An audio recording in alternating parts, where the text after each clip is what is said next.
Good evening. You're watching State of Business, RTV's prime time business news bulletin.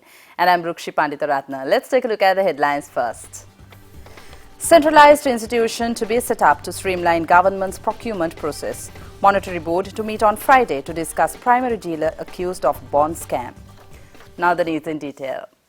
Plans are underway to establish an independent centralized procurement institution for purchase of common items used in public institutions. The cabinet spokesperson said it could minimize the delay and waste caused in government's procurement procedure. Accordingly, cabinet agreed to establish an independent centralized body comprised of 5 members with expertise in various fields. The government has decided to introduce a new model to manage degradable waste in the country. The model is known as polluter pay principle, where temporary deposit will be charged from the consumer by the trader producer at the time of purchase of goods and reimburse it when non-degradable containers and material are returned. Accordingly, a committee of officials with representatives from relevant institutions will be appointed to make recommendations in implementing this method in Sri Lanka and to implement a pilot project in line with its recommendations. The Minister of Justice has proposed to amend the Penal Code to increase the minimum age of criminal responsibility. The cabinet spokesperson said that the psychologists and other experts have viewed that 8 years is far too young to bear criminal responsibility. Accordingly, Penal Code will be amended to change the minimum age for criminal responsibility to 12 years. Today's cabinet briefing was dominated by COPE report on central bank's bond controversy. Cabinet spokesperson Minister Rajitha Senaratne said the findings mentioned in the COPE report will be probed further by relevant institutions for necessary actions to be taken. පියවර පැහැදිලිවම අග්‍රාමාත්‍යතුමා පොරොන්දු දරලා තියෙනවා. මේකේ නෛතික තත්ත්වය ක්‍රියාත්මක කිරීම සඳහා නීතිපති දෙපාර්තමේන්තුවට පවරනවා. ඒ වගේම රාජ්‍ය මූල්‍ය දෙපාර්තමේන්තුවට පවරනවා. මේකේ මූල්‍ය මේ පැත්තේ මේව කරන්නට ඒ මූල්‍ය ආයතන වලට පවරනවා. මේ ගැන සොයා බලලා සම්පූර්ණ පරීක්ෂාවක් කළා ඒ අවශ්‍ය ඕනම කෙනෙකුට ඒ දඬුවම් නියම කිරීමට සඳහා ස්වාධීනව ඒගොල්ලන්ට ඒ වැඩ කටයුතු කළා ඒක ක්‍රියාත්මක කරන්න. කෝප් වාර්තාවේ කොහෙවත් නැහැ අග්‍රාමාත්‍යවරයා මේකට සම්බන්ධයි කියලා මේ ගනුදෙනුවට සම්බන්ධයි. එතුමා කියන්නේ මම වගකීමක් නැහැ කියලා.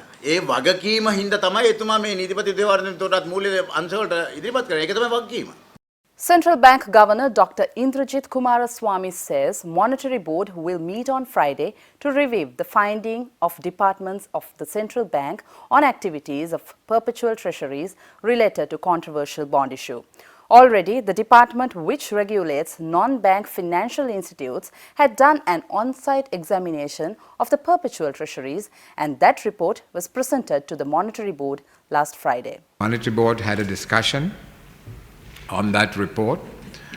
It has requested various departments of the central bank to undertake more work in specific areas to enable the Monetary Board to take an informed decision as to what the Monetary Board feels should be done in relation to the findings of the on-site report.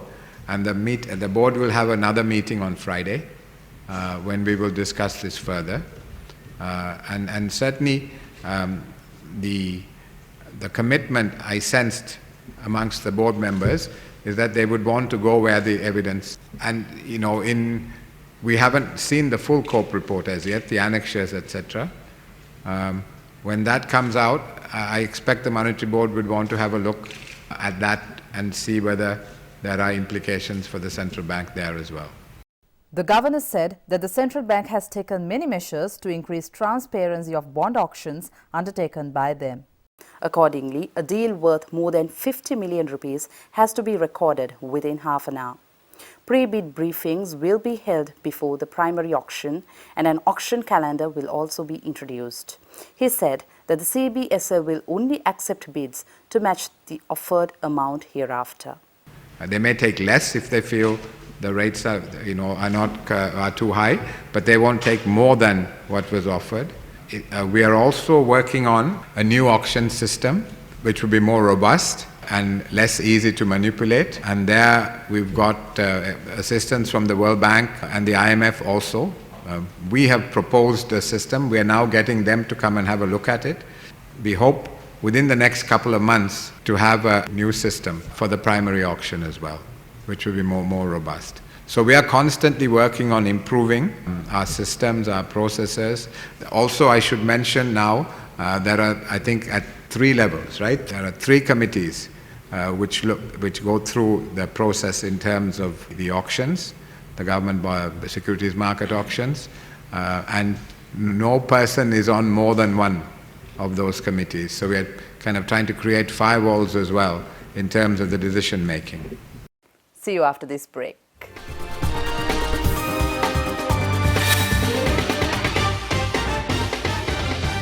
Welcome back. A top official at Office of Information Policy at the US Department of Justice says the success of implementation in Right to Information Act depends on support it gets from the leadership.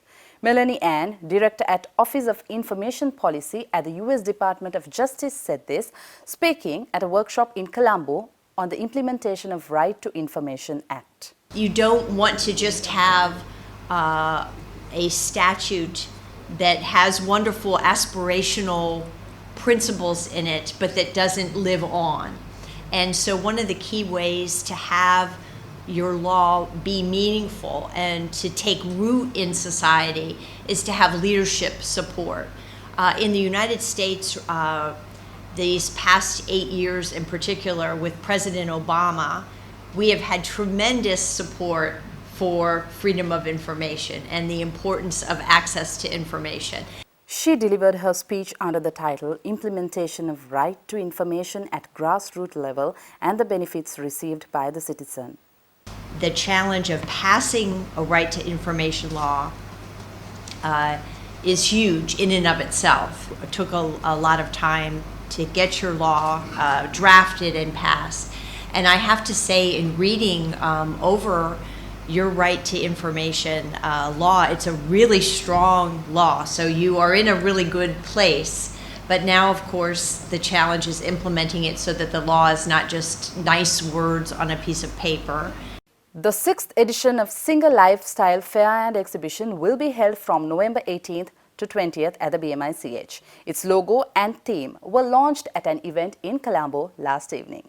The Singer Lifestyle Fair and Exhibition will feature all the brands of Singer under one roof, where the customers can purchase products to match their budget. The products that the Singer would plan to introduce to Sri Lanka next year will also be displayed at the exhibition. Singer markets over 50 brands of international brands and local brands in our portfolio.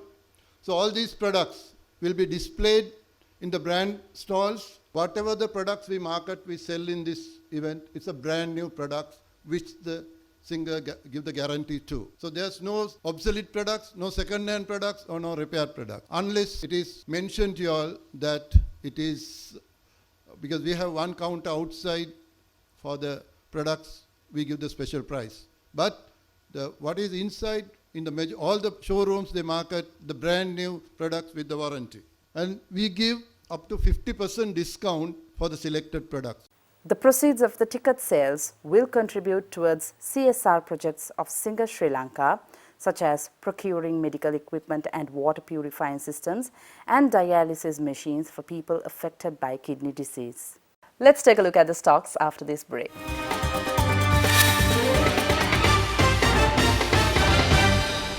Welcome back. After a few days of lackluster performance, the trading at the Colombo Stock Exchange returned to positive today. Both ASPI and S&P SL20 indices posted considerable gains. The main index increased by 28.87 to end the day at 6,429, and S&P SL20 index gained 27.86 to end trading at 3,599. Let's take a look at the day's forex rates.